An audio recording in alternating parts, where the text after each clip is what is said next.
Your light kit will include one light bar and mounting hardware. Make sure the mounting location is within 5 feet of an electrical outlet. Clean mounting surface with a cloth and rubbing alcohol. Remove the red liner from each adhesive strip. Place the adhesive strips on the back of the light. Press down firmly for 30 seconds. Remove the black liners from the adhesive strips. Press firmly to the surface for 30 seconds. Press the button to turn the light on and off.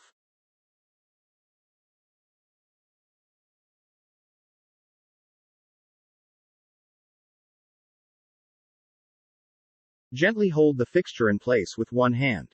Slowly stretch each adhesive strip against the surface at least 6 inches for easy, damage-free removal. Never pull the strip away from the surface. Instead, pull along the surface.